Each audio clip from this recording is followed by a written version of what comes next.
And welcome, Hoosier fans, to another episode of Doing the Work, the first show on the Back Home Network dedicated to covering IU women's basketball. Today is our 127th episode, recorded on the evening of Wednesday, September 25th, 2024. I'm your host today, Kathy Amos, joined with my co-host, Jeff Marlow. And tonight we'll be previewing one of IU's Big Ten opponents again, and this time we'll be looking at the preseason number 24 Illinois Fighting Illini. But as usual, before we jump into the show, we will start out with our Hoosier Proud banner moment. And Jeff, it's a little bit slow still in terms of the off season, but we did have some really great big news last week, which was when the schedule was released last Thursday. And while we knew the opponents that we were going to be playing within Big Ten in terms of home and away and who we had double plays with, which is Purdue, we did not know the order or the lineup or how that was going to work in terms of dates. So this was really exciting from a number of reasons. One, we're just that much closer to the schedule. Some of us maybe could plan a little getaway to Florida in February, knowing a little more of the schedule. So that was fun to get that booked as well. And it's just fun to see how the Big Ten, I think, really lined it up, which I thought was really interesting to do the 2 and 2. We kind of figured they'd be pairing up like when we go out to the, to the Northwest and pairing those together, but then to have 2 home games right after that, they continued that throughout the season. And I thought that was just, to me, it seems, at least on paper, a smart way to do it. And of course, we'll find out more after the season, how it all goes for everyone with the travel. But to me, that was really the most interesting part of the schedule coming out. But that was my Hoosier Proud banner moment between now and last Wednesday. And as always, our Hoosier Proud banner moment is brought to you by Home Field Apparel. They're the presenting sponsor of the Back Home Network, who includes a plethora now of your podcast for your listening pleasure, including Assembly Call, Crimson Cast, X's and Joe's, and the Dribble Drive with Austin Render. Home Field, though, is constantly releasing new schools, refreshing products. In fact, I think they just released the Indiana Bomber jacket. So if you haven't got one of those, you have another chance to go get that. But there's lots of different schools out there. So you're bound to find something for you or anyone in your life that loves great collegiate gear. Not only do you get quality apparel, but you are supporting an Indiana-based business that has its roots in the Kelley School of Business. So go to homefieldapparel.com, and if it's your first time, use our promo code HOME23 to get 15% off your entire first order. Again, that promo code is HOME23 for 15% off. The website is homefieldapparel.com. Wear one for the team.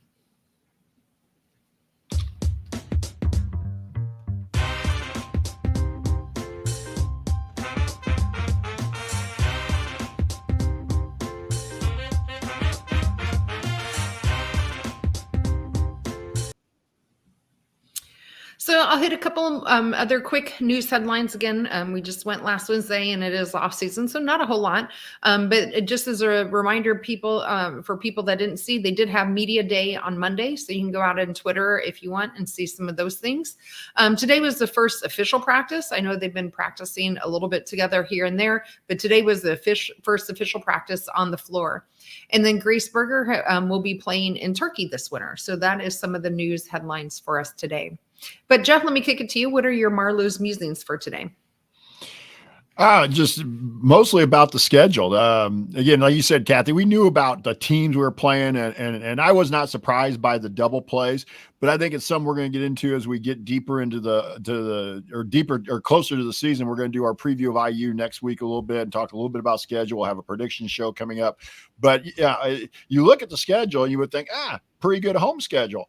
But some of the better teams, USC and UCLA primarily, are coming to Indiana. So you got to have home court advantage at some point if you're really wanting to be toward the top of the league and compete with those two teams especially. But you can't ask for better. It's better than going out to those two teams, especially like late in the season. You're going to get those. I remember USC and UCLA are roughly early in January. From that standpoint. That right. But again, we're going to talk more about that later. Just, good to see them getting on the floor, get practice going, official practice going. We're getting closer and closer to the season. So that first official game is, I believe, November 4th against Brown. And right. So, we're just a little over a month away from that, about 6 weeks away, I guess we'd say. So that's about all I've got in my Marlow's musings for today. Yeah, absolutely. So just to kind of jump on real quick before we jump into our regular scheduled program, I did hear an interview with our two transfers, Shay Chesky and Caroline Striplin, earlier this week. And they did note that one of the team's goals is to stay undefeated again at home. So you were talking about home field advantage. That is definitely something that our ladies are looking to maintain for sure. Good goal to have, I think, for a team, for at least one of them. All right, then. Well, shall we get right into it and talk about the Illinois Fighting Illini? Again, just for our listeners, they are right now in the way too early top 25. They are ranked number 24 by ESPN. So, Jeff, I'll do like usual. I'll kind of kick us off with Coach about the Illinois coach, and I'll talk about the history, and then you can jump into team stats, and then we'll just take it from there. There we go. All righty. So Coach Shauna Green is relatively new to Illinois. This will be her third season at Illinois. In her first two seasons, she went 41-25 in 19 and 17 in the conference for an overall record of 621. They did have one NCAA appearance in her first year. And then last year, they ended up winning the WBIT title in the inaugural season for that WBIT tournament. So really came on strong there towards the end and really gelled together. Before Illinois, she coached at Dayton for 6 seasons, where she put up a great record of 127-50, which is good for 718, and took Dayton in those 6 seasons to 4 different NCAA appearances. In history between Indiana and Illinois, Indiana's pretty resoundingly in the lead right now on that series. Hopefully it'll stay that way. They lead the series 50-31. Last year, they split the games. IU won the game at home, 77-71. And I'm sure many of us will remember that game when we went into Champaign and just were not prepared at all for Illinois. And they had their way with us from the beginning to the end and beat us 86-66. In terms of other notable wins last year for Illinois, they did beat Nebraska 74-73. And then in terms on the L column, they lost to Notre Dame 79-68. They did have a really bad loss to Michigan 84-48. They lost to Iowa 101-85. And then in the Big Ten tournament, they went out on Thursday, the first day of the Big Ten tournament, to Maryland. So that's kind of some of the history between Indiana, as well as kind of some overview of how Illinois did last year. But Jeff, you want to talk about some of the stats they were able to put up last year?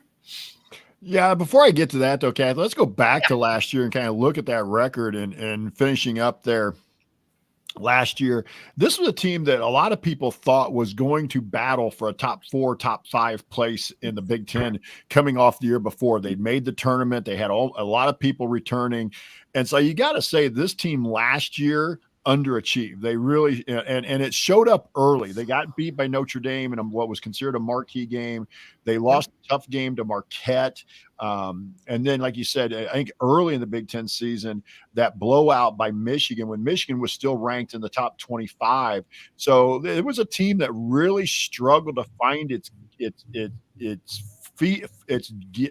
footing last year. That's what I'm trying to say. Try to find its footing. Even that game in Bloomington, though, this is just a team that's been a difficult matchup for Indiana. That game in Bloomington, my family and I, Danny and I and Kim went to the game over Christmas break, and that was a tough. Indiana was lucky to get out of there with a win. That was a game that really Illinois had a little bit of a lead for most of the game, and Indiana was able to make a run on it and finally get just enough of a lead and hold on. But this has just been a bad matchup for IU over the last couple of years. Yeah, with Shauna Green in charge and with the personnel she's got. We'll go back, as mentioned, the record 19-15 last year. They were 8-10 in the Big Ten, which was 9th. But again, this was a team that in the preseason last year, we talked about possibly being a top 4, top 5 team, based on what they'd done the year before and what they had back. They averaged. We really did expect, I think, to have them get a double bye in that Big Ten tournament. They were really, or at least fight for one. Out the gate. Yes, at least be right up there knocking on the door. Definitely not 9th. That's for sure. Sorry, Jeff, go ahead. They averaged 74.5 points a game, which was 35th in the country. So this was a team that could put the ball in the basket. Their problem was early on the defensive end. They gave up 67.5, which is 237. I mean, that's way in the bottom third of the NCAA last year. Their scoring margin was +7 though. So even though they were 19 and 15, the scoring, I think it must be 0.7. Maybe nope. Well, I'm sorry. +7. Yeah. +7 just seems like a lot for a team that was 19 and 15, but that was 75th. So the problem was they got blown out. A lot of their losses were blowouts. That's what I was going to say too. And gave up. Their tempo was just under 71 possessions a game, which was 148. So they were not a fast-paced up and down team. They were about an average paced team in the NCAA. Their O rating though was 23rd. So they were a very efficient offensive team. Their D rating was 102nd, and that was kind of what got them, throughout the season. They shot 45.8% from the field, 33.5% from beyond the arc, and 79.5% at the line. Their opponents shot 41.4, 31.5 from deep. And then they only committed 12.4 turnovers a game, which was 16th in the country. But they didn't really force a lot of turnovers. They only forced 14.3, which was 259th.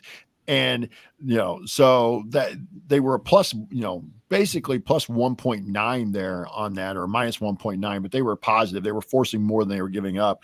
36.8 rebounds, which is 146, which was surprising because with Kendall Bostic and a couple of the others they had last year, you would have thought their rebounding would be better. Their opponents only got 33.4 though, which was 63rd in the country. They averaged 14.1 assists per game, and their opponents averaged 14.5. So about a wash there. But they did one thing. This is a team that's really been heavy on dribble drive, so they are not a huge assist team. Yes, that's right. Yeah, I think that's part of why we had so much trouble with them the last couple of years, is just because we have been saying this pretty consistently, I think, since we've been doing the show the last 3 or 4 years now, that we really struggle with defending that, fast guard off the bounce. So that will be interesting to see how we can change that coming in. But we'll talk about us next week. But concentrating again on Illinois and how they were, I agree, Jeff. They clearly were not deficient on the offensive side. I think the things that kind of jump out to me, as you already mentioned, was defensively being rated points per game at only 237 out of 360 teams. The other one is not forcing a whole lot of turnovers in the rebounding. So while they did have a positive rebounding margin, I would bet if we dug into those numbers a little bit more, that most of the time in those losses that they did have, in their 15 losses, I bet they were on the opposite end of the rebounding margin. So those probably got skewed, and this is me guessing, projecting, that they probably got skewed by some of the teams that they played, like Morehead State and St. Peter's and Canisius and whoever, and probably skewed the rebounding numbers, because that's a pretty small rebounding margin of 3.5. So I would suspect they are probably wanting to shore some of that up coming into this year. Which will be interesting when we get into it here, talking about some of the returning players, because as you mentioned earlier, one of the themes we covered Illinois last year in our preseason preview was that they had so much returning production coming back. I think they were had something ungodly, like 90% of their points were coming back, something like that. I don't remember the exact number. And like 90% of their rebounding. That's right. And so for they obviously gelled on the offensive end enough to finish 35th in the country in terms of points per game, but it really didn't translate into better defense, and it didn't translate into rebounding. So anything else at a macro level for Illinois from last year? You want to jump into some of the individuals? Real quickly on the macro, it was a conundrum. I mean, this was a team that on paper and with their talent level and what their individuals were doing should have been putting up a better record. I'll never know for sure, but watching it from afar and just kind of being that my coaching hat, there was something chemistry there last year. I don't know, and you would think, well, they were all there pretty much this year before. How could they, play, but you just never know. Each year is different. Even though the players may be the same, each year can be a little different. And sometimes that chemistry can just kind of get away from you. And when it does, it's hard. I remember a couple games watching, one of them being the game in Bloomington, but also a couple of games on TV where Shauna Green just looked like she was about ready to pull hair out, because she was like, she knew they were capable of playing better than they were, but she would just, she'd be forced to take a timeout, and you could just see the frustration look on her face. Yeah, absolutely. And they are young women just like everyone Mhm. else, whether you're, 12 or, 82. You have things going on in your life besides basketball. And you never know what's kind of getting into their heads either too. So who knows what was going on at the beginning. But they definitely shored it up at the end when they got into that WBIT and made that great run towards the end. Just Which pulling back up who they played in there. They had Missouri State, Stony Brook, Tulsa, Washington State, and Villanova. And most of those, they won pretty handily. There weren't a whole lot of close games in that whole tournament run for them. So they really seemed to gel after that Big Ten tournament, at least. Yeah, and Wazoo and Villanova at least had a little bit of, people knew who they were. They, the girl from, I was totally spacing her name now, but she's going to be at Iowa this year that transferred out of Yeah, Villanova. Fred Villanova.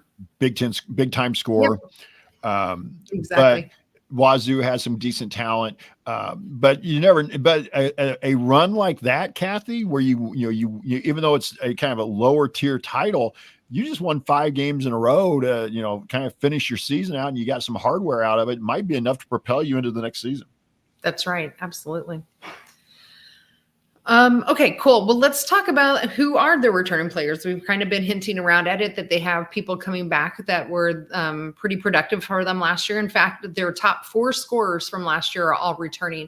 So again, very similar story to what we were talking about last year. In fact, I believe all 4 of these ladies played for them 2 years ago as well as last year. So we'll start out. And the interesting thing too, 3 of the 4 are fifth-year seniors, and the 4th one is a regular, quote unquote, regular 4-year senior. So not only do they have them returning, but this will be now the 3rd year at least that they've been playing together as a unit. So, and this should be the last year for all of them. I believe we're past right. that point of COVID years. So.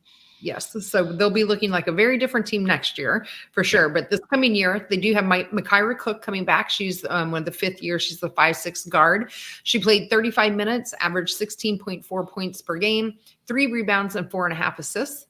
Genesis Bryant, 5'6" guard, 34 minutes per game. These are going to sound very familiar, very similar. 14.2 points per game and 3 rebounds per game. Kendall Bostic, who is a 6'2" forward, also an Indiana native. She averaged 34 minutes, 12 points per game, and just right at 11 rebounds per game for them. So she was definitely their lady down under who was getting a lot of their rebounding for them when they got them. And then finally, Adalia McKenzie. She is the senior, a 5'10" guard, another guard. She averaged 34 minutes, 11 points per game, and 5 rebounds per game. So definitely, again, I believe these 4 all have played together now. This will be the 3rd year. Help me remember, Jeff, was it Makaira Cook that followed Shauna Green from Dayton? I know think at least so. one of them did. It's one of them, but I can't remember which one. I want to say it was Cook. I'm trying to remember which one. I always get them a little bit confused, but they both have the ability to get off the bounce. But I think it was Cook who struggled a little bit through the middle of the season last year shooting the ball. She's a little bit more of a 3-point priority kind of kid, even though she can drive. But Bryant, again, you look at their numbers, 34 minutes, 35 minutes. They played a lot of minutes. They played a lot. And, yes. So not a lot, the depth was maybe perhaps an issue in Champaign last year. I felt like Kendall Bostic is a kid, that Indiana kid, grew up in around the Kokomo area, went to Northwestern, won a couple state titles at Northwestern, along with the Layton girl who ended up at Purdue. And Kendall started at Michigan State. I think spent her first year at Michigan State and then transferred to Illinois then. But she's really forged out a solid Big Ten career at Illinois. She pretty much averaged a double-double in her time. But they graduated. I'm kind of jumping ahead here a little bit. Camille Hobby they put Hobby into the lineup last year, and I thought that made them a little bit better because Kendall's a little bit of an undersized 5, and that's where they've been playing her. And so, and that would allow them to kind of move her into the 4.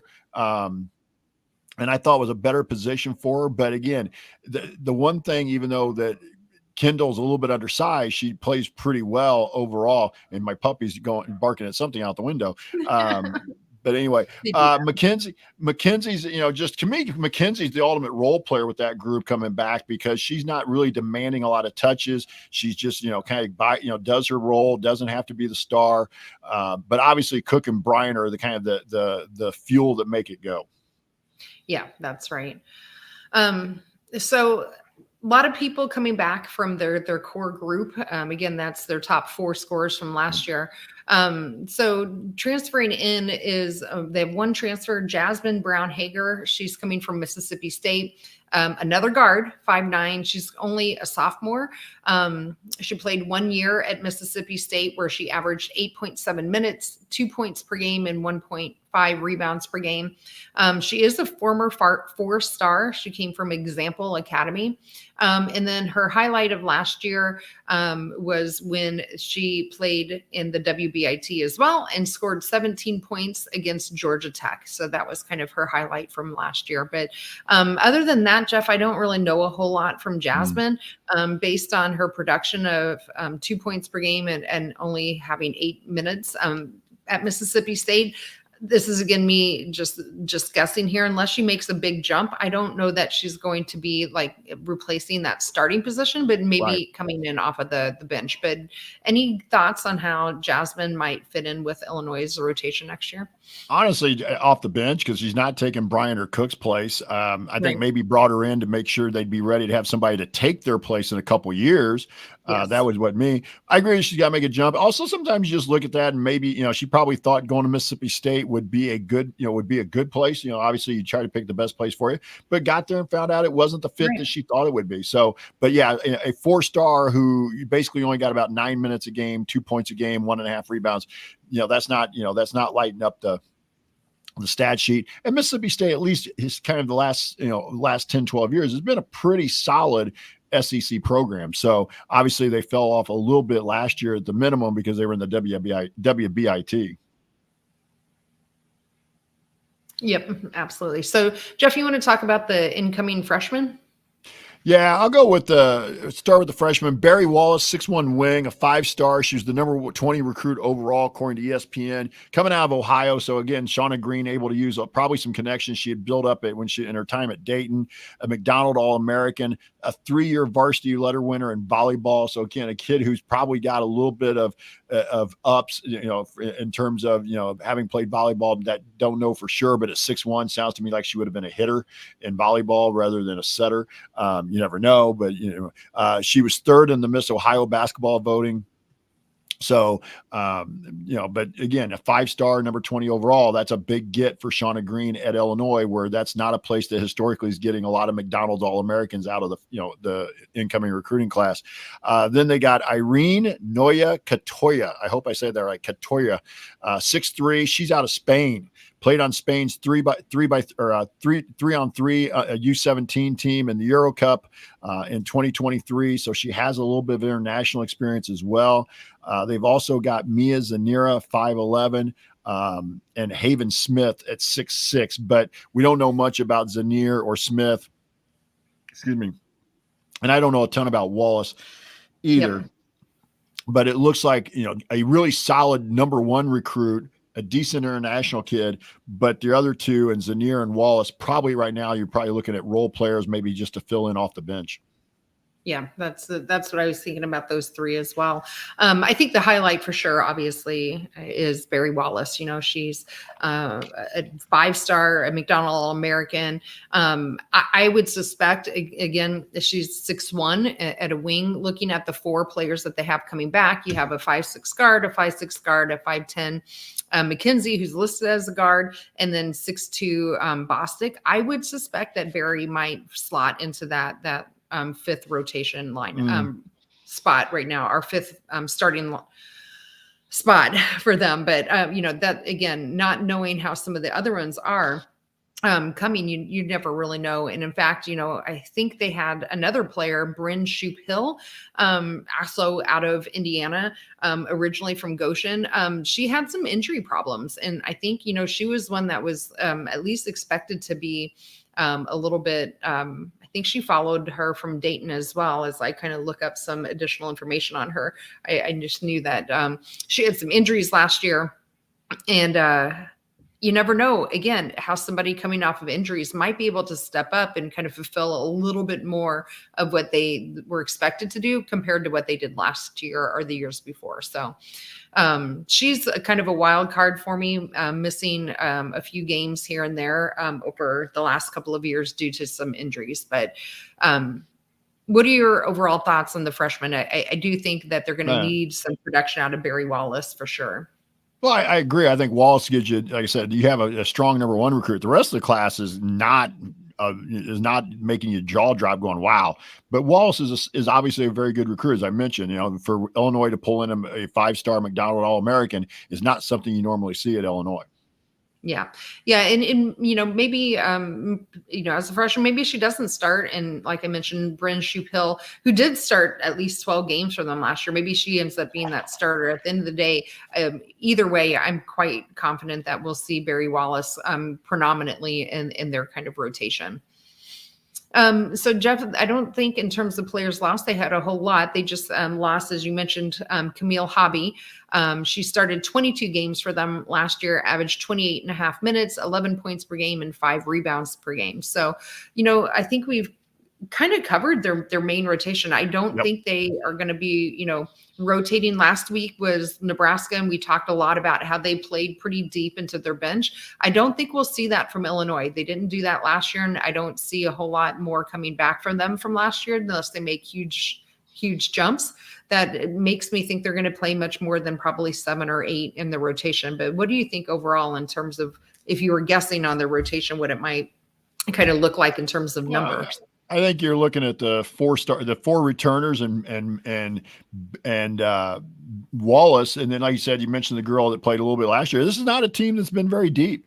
Go back a couple of years ago, they played a lot of minutes. I think that catches up to them toward the end of the season, but Shauna Green, and maybe she'll surprise us a little bit this year, but there's a lot of similarities. I think Illinois fans probably feel like toward what we feel like with Indiana fans that see, thinking we have a little more talent deeper on the bench, but Coach Morin's only going to play 6, 7 people a lot. And sometimes it's 6, almost 5.5. So I would not expect anything really to change over there at Illinois. I think it'll be those core 4, and then maybe Wallace will be a starter. Like you said, she may come off the bench, but I think in my opinion, I think Wallace will end up by Big Ten season with starters minutes. She may not play, she may not start, but she'll end up with starters minutes. So I would just think that'll be your 5 or 6, as we mentioned, the girl from Dayton. But I don't expect them to be very deep. No, me neither. The one thing that also I think Illinois has in common with what our team last year had, which was a foreign trip. So earlier this summer, they were able to go to Italy and Greece and take a trip together as a team. And as we know, we saw that last year with our team. It really helped chemistry from the beginning, not to mention the extra practices that you get in. And so knowing that, they probably had some kind of chemistry problems or something going on, at least on the court last year in terms of gelling at the beginning of the year, I think that Italy-Greece trip for them is coming at a really great time. Again, they have, 4 very strong seniors coming back, a strong freshman coming in. You have Bryn Shoup-Hill coming off injury, hopefully doing pretty well. And then I think Jada Peebles might be the other one. She started a few games for them last year, would be the other one in the rotation, at least for that core group of players, for them to get over, start playing together, and seeing how maybe some of the younger players have helped come along and kind of developed over the year. I think those international trips are just really huge for teams to be able to take. And Illinois has that coming into a year where they have a lot of, I think, at least internally from what I was reading, pretty high expectation from their fan base on what they're going to do, rightfully so. But thoughts on that foreign trip that they had earlier this year? I don't think it hurts. I think anytime you can get a team away and spend a couple of weeks basically just being around each other, and all the outside stuff kind of goes away on campus and everything. I think that's I'm a big fan of those trips, whether it's men or women's teams that take them. Yeah, absolutely. So those were kind of some of the thoughts I had in terms of overall production from Illinois last year, and some of the individual players coming back. Again, they didn't really lose a whole lot, but they did lose just the one starter last year. So anyway, any other thoughts on overall what you thought with Illinois? No, right now they should at least be part. If they're not in the preseason top 25, they'll be getting votes. They are legit to be in that top 4 or 5 again, but Until they it didn't prove they're happen not. last year. That's right. So that's great. So let's go over our final thoughts about their schedule then coming out now that everyone's kind of been officially released. Not a whole lot, again, in their non-conference, kind of similar to what we were talking about with Nebraska. They do play Florida State and Kentucky. And then they have double plays against Northwestern. They play Ohio State and Iowa at home. And then away, they have Indiana, UCLA, and USC. So those are some of the things that kind of jump off. But what are your overall thoughts on some of what you know of their schedule? Well, I'm not Kentucky by name, I guess, being the SEC, but that's with the That's new about coach it. coming in, and this is a Kentucky program that's dropped off the last couple of years. So we'll see where they're at come November. But that's a game, in my opinion, Illinois has to win. That would, to me, would be a bad loss. I don't care where it's being played. A Kentucky team that just changed coaches and has struggled over the last couple of years, for you to, if you're going to be a top 25 team, that can't be a game you lose. And then, man, we talk about this when we talk about every team in the Big Ten that we think can be a contender. Schedule didn't do them any favors. They got to go to Indiana. They got to go to UCLA. Got to go to USC. They're playing 3 of the better teams on the road, and you would think that's right. going to be a tough thing to pull off. And that's the one thing this team has not done a great job of. And either they've not been able to win kind of that game, that marquee game on the road, that game where everybody's like, wow, didn't think they'd win that game on the road. So not saying they can't, but until they prove it, it just shows that they've struggled to beat. They've won some nice games. They've beaten Indiana at home the last couple times. They've beaten, I think they beat Iowa a couple years ago in Champaign, but they haven't really gotten that signature road win. Yeah, that is true. And then, just glancing again through their schedule here, they do play Oregon State in the non-conference too. I missed that. But they lost a lot. They lost a ton. They sure did. Yeah. But that's at home as well. They play Marquette again, which I'm sure they're going to want some revenge after that loss last year at home as well there too. They do play interesting. Kentucky will be in Nashville, so they'll be at a neutral site. They'll be playing Maryland Eastern Shore then as well. Otherwise, they just have Canisius that will be on the road, I guess, in Buffalo, New York. So they don't really have any opportunities to win any true road games or play any. Somebody on the roster has to be from Western New York. Yes, that's what I'm guessing too when I just saw that. So yeah, they don't have a whole lot either until they get into Big Ten play, and then they jump right in at going out to Ohio State. So so yeah, their schedule probably isn't doing them a whole lot of favors here this year, but you got to win the games that are in front of you. So they should bank wins. Yeah. Kind of like our football team who can't pick and choose at this point. Your schedule is what it is. They got to go in and they got to win these games that they're expected to win to stay in that top 25. So I think that's my lingering question. If we're going to have one out there for Illinois, for me, is again, they had the same core last year and they started off really slow. Yep. Terribly slow. Yes. Will their, run in that WBIT at the end and their foreign trip help catapult them into being able to start off this season right for them? That's going to be the thing that will, for me, will be looking for in November for Illinois. How about you? You have any other final thoughts, Jeff, on Illinois? Just it's time. I mean, and Shauna Green really has a chance with this group to make a deep run, to make it. This is a team that could be in the second weekend of the tournament. But if they don't do it this year, boy, next year could be a little bit thin. I mean, obviously you can go into the portal, but you're talking about 4 vets who have really been the core of this team in Shauna Green's career who are going to be gone next year. So you better make some hay this year. That's right. Put up or shut up time, I think. Awesome.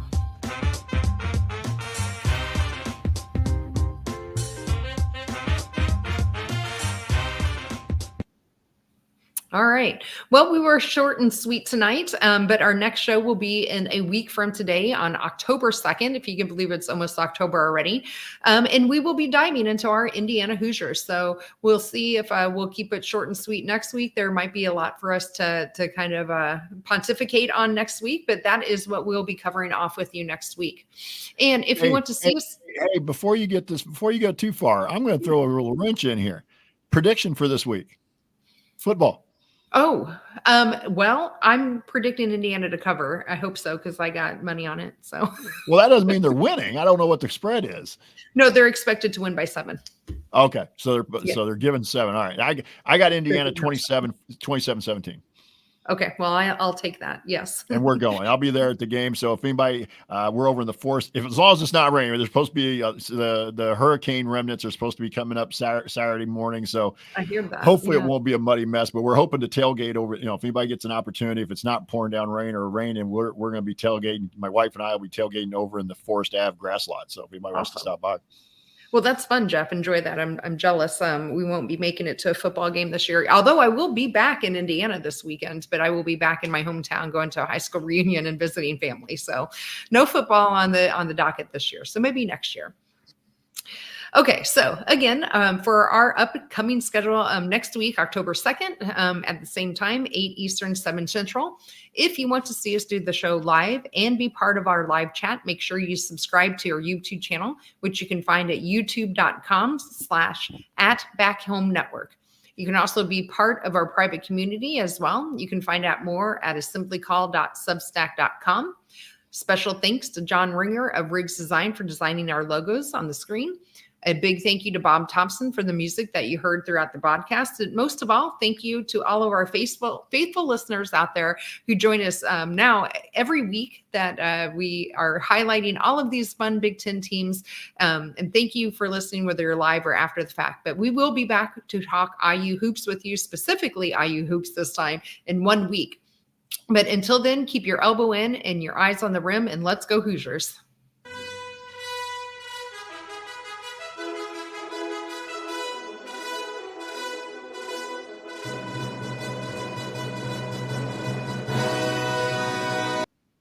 All right.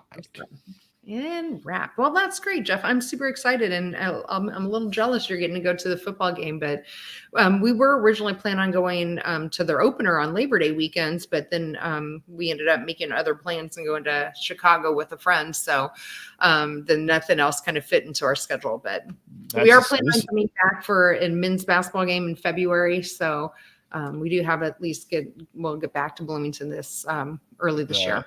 This is our second game, actually. I'll be adding, and we're going back, and we're going back in October for the Nebraska game, definitely. So, nice. I'm going to get at least 3 games this year. So that's awesome. That's great. That's the most I've been to in a while. It was funny because I sent you the picture that Danny was at the game last week. Of course, they had the big recruiting weekend for the men's side, and he had pictures with Cody Zeller and Jalen Hood-Schifino, so he was all happy. Yeah. I bet your son was just on cloud 9 with that. That's awesome. He is, but and then and I guess we should have mentioned this. We'll maybe talk a little bit about this next week. Maya Mikaluski was in for, I believe I pronounced that right, but the girl from Hamilton Southeastern, same school as Sydney Parrish, had her official visit last week, even though she committed a long time ago. But she's really shot up the recruiting rankings this summer. So this is so a lot of positives there. From the standpoint, but I know she was also on campus for her official visit last weekend as well. So. Okay. No, I missed that. That's great. Yep.